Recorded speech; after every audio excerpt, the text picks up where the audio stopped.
Bonsoir à tous et bienvenue dans votre journal. Comment rendre plus inclusif le mode opératoire des élections en Côte d'Ivoire? C'est l'une des préoccupations majeures d'une CNDH qui a convoqué les journalistes à un atelier de réflexion aujourd'hui. Le paysage médiatique ivoirien est parmi les plus politisés et polarisés d'Afrique de l'Ouest, selon Reporters sans frontières. La Côte d'Ivoire est en recul en matière de liberté de la presse et occupe désormais la 54e place. À quelques mois des élections régionales et municipales, le Conseil national des droits de l'homme se penche sur l'inclusion des personnes en situation de handicap dans le processus électoral. Les journalistes ont été associés à cette réflexion au cours d'un atelier qui a duré 3 jours. Les discussions ont porté sur comment rendre plus inclusif le mode opératoire des élections en Côte d'Ivoire, surtout en faveur des personnes en situation de handicap. Les difficultés ont été relevées et des propositions faites selon ces explications de Niki Mamoussa et de Tanguy Kono. Venus de différents organes de presse, des journalistes ont pendant 3 jours sur les questions liées à la participation des personnels handicapés dans le processus électoral. Initié par le CNDH, Conseil national des droits de l'homme, cet atelier vise à rendre plus inclusif le mode opératoire des élections dans le pays. Le projet consiste à faire en sorte que les personnes handicapées de Côte d'Ivoire arrivent à participer de façon autonome en gardant donc le secret de leur vote. Ça, c'est au niveau du scrutin. À pouvoir être enregistrés sur la liste électorale, tout cela dans un système d'accessibilité. L'accessibilité à l'information pour les personnes qui ont un handicap sensoriel, mais aussi proposer des solutions, à la fois donc, à l'organe en charge des élections, mais aussi à l'ensemble des institutions donc, de la République susceptibles d'apporter une solution pour que les personnes handicapées puissent participer à la vie publique et à la vie politique donc, de leur pays. Les participants, notamment des journalistes, promettent consacrer des articles à cette problématique pour un processus plus inclusif. Nous avons compris que ces personnes ont les mêmes droits que tout autre citoyen. Donc il convient de permettre à ce qu'ils participent au processus électoral du pays. Donc, nous avons bien compris le message, on espère pouvoir le transmettre à qui de droit. Au nombre des difficultés exposées, celles liées à l'accès à l'information, à l'accès à certains lieux et bureaux de vote et les limites du cadre juridique actuel. Et l'un des vœux de ce projet, c'est la représentation des handicapés au sein de la commission électorale indépendante. Comme l'année dernière, la Côte d'Ivoire se maintient en bonne position avec une note de 6,2 sur 10, une moyenne recommandée pour les investissements et qui confirme l'attractivité du pays. L'agence de notation financière Bloomfin Investment a rendu public son rapport lors de la 7e édition de la conférence au risque de la Côte d'Ivoire. Le reportage de Nadéja et de Mathurin Badé. Avec une note de 6,2 correspondant à la catégorie risque faible, la Côte d'Ivoire est un pays attractif pour les investisseurs. C'est ce qui ressort du rapport publié par l'agence de notation financière Bloomfin Investment lors de la 7e édition de la conférence Risque Pays de la Côte d'Ivoire. L'idée d'avoir créé cette agence de notation financière, c'est d'avoir une approche contextuelle, vue de l'intérieur, pour donner une meilleure appréciation du risque sur le continent aux investisseurs locaux, régionaux et internationaux. De l'année dernière à cette année, la Côte d'Ivoire est restée dans la catégorie de risque faible où nous encourageons l'investissement. Pour aboutir à cette note, 5 indicateurs ont été pris en compte. Il s'agit notamment du climat des affaires, de la performance macroéconomique, des finances publiques, de la solidité du système financier et du risque sociopolitique, considéré comme l'un des points les plus importants pour les investisseurs. On sent une certaine accalmie et dans cet environnement sociopolitique. Les élections cette année seront, si vous voulez, une évaluation grandeur nature pour confirmer cette stabilité ou pour l'infirmer. Découvrant la note de la Côte d'Ivoire, le ministre de l'Économie et des Finances est revenu sur certains points en baisse. La performance économique n'est pas liée de façon intrinsèque à la situation de la Côte d'Ivoire. C'est un phénomène mondial qui a entraîné donc une régression des performances économiques. La question du déficit budgétaire, le déficit qui est là, c'est un déficit conjoncturel, lié justement à une situation exceptionnelle.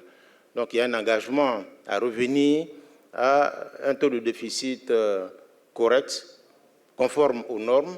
Je me réjouis finalement que le risque pays de la Côte d'Ivoire ait été maintenu à un niveau faible. La performance économique est passée de 8 sur 10 en 2022 à 7,8 en 2023. Même tendance pour les finances publiques, qui se fixent à 6,3 pour cette année, contre 6,5 l'année dernière. Hormis ces deux indicateurs, les trois autres sont en hausse, avec 6,3 contre 6,4 pour le climat des affaires. La solidité du système financier, de 6 à 6,1, et le risque sociopolitique, de 4 à 4,2. La liberté de la presse est l'un des piliers fondamentaux de la démocratie. C'est ce message que rappelle chaque 3 mai l'UNESCO, Reporters sans frontières, les acteurs des médias. À l'occasion de la célébration de la 30e journée mondiale de la liberté de la presse, Reporters sans frontières a publié son traditionnel classement sur la liberté de la presse. Et la Côte d'Ivoire perd 17 places et passe de la 37e place en 2022 à la 54e place en 2023. Selon Reporters sans frontières, elle dispose d'un paysage médiatique parmi les plus politisés et polarisés d'Afrique de l'Ouest. Qu'est-ce qui explique cette situation? Des éléments de réponse dans ce sujet de Salif Yalikoui. La Côte d'Ivoire se loge à la 54e place sur 180 en 2023 dans le dernier classement de Reporters sans frontières, publié mercredi à l'occasion de la Journée mondiale de la liberté de la presse. Elle perd ainsi 17 places, relativement à son rang de 37e dans le classement de 2022. La Côte d'Ivoire dispose d'un paysage médiatique parmi les plus politisés et polarisés d'Afrique de l'Ouest. Certains journalistes n'échappent pas aux convocations devant la justice. Les suspensions de journaux ne sont pas rares. Quant au paysage médiatique, Reporters sans frontières souligne la présence d'au moins 190 stations autorisées à émettre. La radio est le média préféré des Ivoiriens. La centaine de journaux et de sites d'information existants est dans l'ensemble marquée par une très forte empreinte politique dans la ligne éditoriale qui se distingue par la couleur des titres dans les kiosques, verte pour les médias proches du pouvoir et bleue pour ceux proches de l'opposition. Ces derniers sont en déclin ces dernières années, même si la parution des journaux Le Temps et La Voix originale reste assez régulière. De passage dans l'émission La télé d'ici sur les antennes de NCI, le président de l'Union nationale des journalistes de Côte d'Ivoire a commenté ce classement. Une nouvelle méthodologie qui est mise en place pour évaluer la bonne santé de la liberté de la presse dans les différents pays. Et donc, je pense que notre pays, André Griffe, a fait un peu les frais de cette nouvelle méthodologie. Il y a aussi d'autres facteurs qui ne sont pas en fait des indicateurs habituels qu'on utilise ou bien qu'on regarde pour pouvoir faire le classement. On ne va pas regarder s'il y a un journaliste qui est en prison, pas forcément. Ou bien est-ce qu'au niveau de l'exercice de leur métier, les journalistes ne sont pas inquiétés, pas forcément. Mais on peut aussi regarder un peu certaines sanctions au niveau de la régulation qui peut paraître par exemple comme attentatoire. Alors qu'en réalité, ce sont... Les blâmes imposés notamment par l'ANP, voilà, l'Autorité nationale de la presse. Tout à fait, mais ou la en réalité, tout cela se fait à l'aune, à la lumière du respect de l'éthique et de la déontologie. Les hommes de médias ont célébré cette journée mondiale de la liberté de la presse dans les locaux de la télévision nationale, une occasion pour tous les acteurs d'évoquer les difficultés qui minent le secteur, surtout les entreprises, de presse sinistrées. Pendant 3 jours, Abidjan sera la capitale de la médecine dédiée au cœur, à savoir la cardiologie.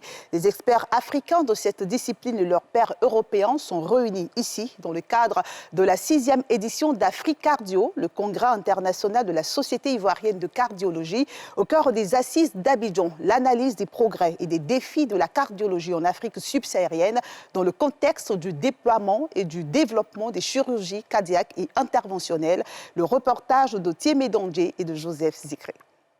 Spécialiste des soins des pathologies cardiovasculaires, à nouveau réunis en terre ivoirienne. La tribune, Africardio 2023, congrès international de la Société ivoirienne de cardiologie. Au cœur des assises d'Abidjan, la prévention des pathologies cardiovasculaires, le déploiement et le développement des laboratoires de rythmologie et de cardiologie interventionnelle en Afrique subsaharienne. En Afrique, c'est près d'1 million de personnes qui décèdent chaque année de maladies cardiovasculaires. Donc vous comprenez bien que c'est un enjeu pour nous cardiologues de contribuer à la réduction de la mortalité liée à ces maladies cardiovasculaires.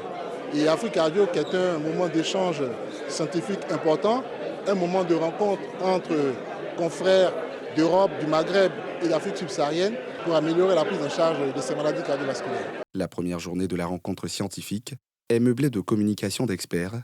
Au nombre des panélistes, le président de la Société savante marocaine, qui salue les avancées du pays hôte en la matière. La cardiologie, elle fait une excellente évolution en Côte d'Ivoire grâce à l'apport en particulier de l'Institut de cardiologie et ses excellents médecins. Tout se développe, la chirurgie cardiaque, l'interventionnel et actuellement la rythmologie qui a pris un élan pour se développer. Des participants, eux, relèvent intérêt et attentes des travaux d'Abidjan. Au Burkina Faso, contrairement aux autres pays subsahariens, nous avons des difficultés avec la maladie thromboembolique veineuse. Et nous avons actuellement des soucis pour identifier pourquoi elle est fréquente chez nous également. Ce type de rencontres permettent effectivement d'échanger par rapport à nos soucis et avoir des suggestions qui vont nous permettre de mieux prendre en charge nos patients. L'hypertension artérielle, le diabète. Malheureusement, s'ils ne sont pas pris en charge correctement, peuvent entraîner des complications, insuffisance cardiaque. D'où l'intérêt, bien sûr, de ce congrès, effectivement, de prendre les spécificités de chaque pays et de voir entre nous, ces différents pays, surtout déjà africains, comment on peut collaborer entre nous. Notons que les premiers panels ont porté sur l'insuffisance cardiaque et la mort subite. Des présentations qui ont mis en épingle les spécificités de différents pays et permettre in fine d'adresser à travers le partage d'expériences les questions de suivi et de traitement des pathologies cardiovasculaires. L'Académie régionale des sciences et techniques a bénéficié d'un don en équipement d'une valeur de 3,2 milliards de francs CFA de l'ambassade du Japon en Côte d'Ivoire. La cérémonie officielle de remise des dons a eu lieu ce jeudi au siège de l'établissement à Yopougon en présence de nos reporters Mardoché Kwasi et Eric Kimou. Un simulateur de navigation full mission, une vedette de mer, 4 véhicules dont 2 bus, un pick-up et un tracteur, ainsi que plusieurs laboratoires et des équipements didactiques. Ce sont les équipements offerts à l'Académie régionale des sciences et techniques de la mer, ARSTM. Un don du peuple japonais à travers son ambassade en Côte d'Ivoire. Cette initiative s'inscrit dans la continuité de l'engagement de ce pays d'Asie, aux côtés de cet établissement sous-régional, depuis sa création. Dès la phase de sa création, le Japon a appuyé à 4 reprises cette importante académie en équipement et matériel pour un montant total de plus de 2,4 milliards de yens, contribuant ainsi à l'amélioration des fonctions de l'école. Ma joie est d'autant plus grande d'avoir constaté que ces équipements sont valorisés efficacement depuis plus de 30 ans. Cet acte de solidarité du peuple japonais à l'endroit de la jeunesse africaine, formée dans cet établissement ivoirien, dénote de la qualité et de la solidité des relations politiques et économiques entre la Côte d'Ivoire et le Japon. Toute chose saluée par les responsables de l'ARSTM et le ministre des Transports. Ces dons en équipement didactique et technique du gouvernement japonais bien à propos, en vue de soutenir le gouvernement ivoirien dans la mise en œuvre de cette vision d'une Côte d'Ivoire solidaire axée autour de la promotion de l'emploi jeune. Vous comprenez donc, Excellence Monsieur l'Ambassadeur, toute ma joie de participer à cette cérémonie qui dénote de l'importance pour la Côte d'Ivoire de la coopération ivoiro-japonaise, modèle d'une coopération au service du développement, d'autant plus qu'elle s'étend à l'ensemble du secteur social, économique et infrastructurel. L'Académie régionale des sciences et techniques de la mer, c'est plus de 10 000 cadres africains formés depuis la fondation de cet établissement, spécialisé dans la formation pour les filières maritimes et industrielles, et fondé en 1987.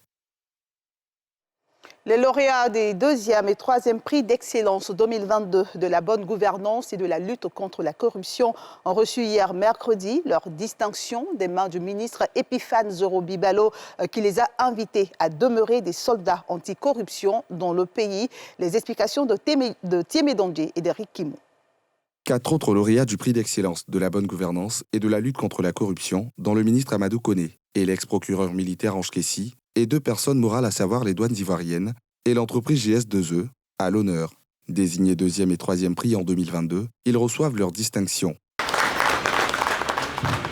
Aux côtés des récipiendaires, le ministre de tutelle salue leur mérite et les invite à demeurer des activistes de la lutte contre la corruption. Vous êtes pour nous une fierté. Vous êtes un honneur pour notre nation. Dans un environnement de crise de valeurs, vous constituez un socle. Que cette reconnaissance à vous faite par l'État de Côte d'Ivoire serve d'exemple à tous nos concitoyens, mais également serve d'exemple à la génération future.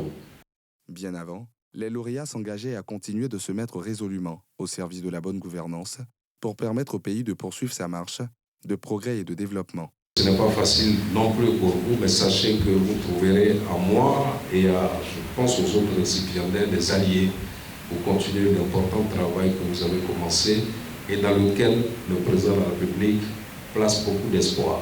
Ça fait de tous les Ivoiriens. Et si aujourd'hui tous les Ivoiriens, tous les 27 millions d'Ivoiriens décident que la corruption ne s'émira plus, il n'y aura plus de corruption en Côte d'Ivoire, nous pensons que c'est peut-être pas demain, mais un jour il n'y aura plus de corruption parce que le président de la République a mis les moyens qu'il faut et a mis les hommes qu'il faut. Avant ces lauréats, ceux classés premiers ont reçu, eux, leur distinction lors de la journée nationale d'excellence au palais présidentiel d'Abidjan Plateau. Mon école la plus belle, c'est le titre du concours organisé par la mairie de Koumassi pour encourager les élèves à assainir et entretenir leur environnement. Les lauréats du concours sont connus. On en parle avec Niki Mamoussa et Joseph Secret. Mon école est la plus belle. C'est le concours organisé par la mairie de Koumassi pour inviter les responsables des différentes écoles de la commune à améliorer leur cadre d'études. Récompensés pour les efforts fournis, les responsables de l'école primaire Ouezin Koulibaly ne cachent pas leur joie. Tout ce qui est entretien, c'est sous la supervision des enseignants, mais ce sont les élèves qui sont à la tâche. Donc je pense que déjà, c'est leur inculquer ces valeurs de salubrité, du maintien de l'environnement propre. Donc je pense que ça participe déjà à l'apprentissage des enfants. Comptant pour sa 2e édition, ce concours concerne les maternelles, mais aussi les écoles primaires publiques et privées de la commune. Si vous avez une école insalubre, vous avez les bactéries, vous avez les microbes, et cela va sans dire que les enfants tomberont régulièrement malades. Or, si vous avez un environnement propre, un environnement sain, vous allez préserver la santé des enfants. Donc d'abord la santé des enfants, et qui parle de la santé des enfants aussi, parle de la santé des enseignants. Le principal critère étant la propreté des classes et de l'environnement scolaire, ce concours veut aussi encourager les élèves et le corps enseignant à produire des résultats de qualité. L'éducation à la question environnementale doit commencer depuis le bas âge afin que ça devienne des réflexes pour nos enfants. Donc ce sont les citoyens de demain que nous sommes en train de façonner, c'est de maintenir le cap. Pour moi, si on est bien parti, nous avons aujourd'hui des écoles qui sont vraiment gaies et le visuel même est déjà très joli. Et en plus de cela, les enfants sont contents de venir à l'école. Aller à l'école est un plaisir pour eux, ce n'est plus comme une corvée. Et ça dépend du cadre. Parce que quand le cadre est assaini, le cadre est propice à l'apprentissage, et l'enfant, quand il vient le matin, il est content de venir. Pour sa 2e édition, ce sont 56 écoles maternelles et primaires qui se sont prêtées au jeu. Et la plupart de ces écoles ont été réhabilitées par la municipalité, qui veut redorer les couleurs de l'éducation ivoirienne, singulièrement celle de Koumassi. Et c'est la fin de ce journal de la rédaction de NCI. Merci de votre fidélité. Prenez soin de vous, de ceux que vous aimez, de vos rêves. À bientôt.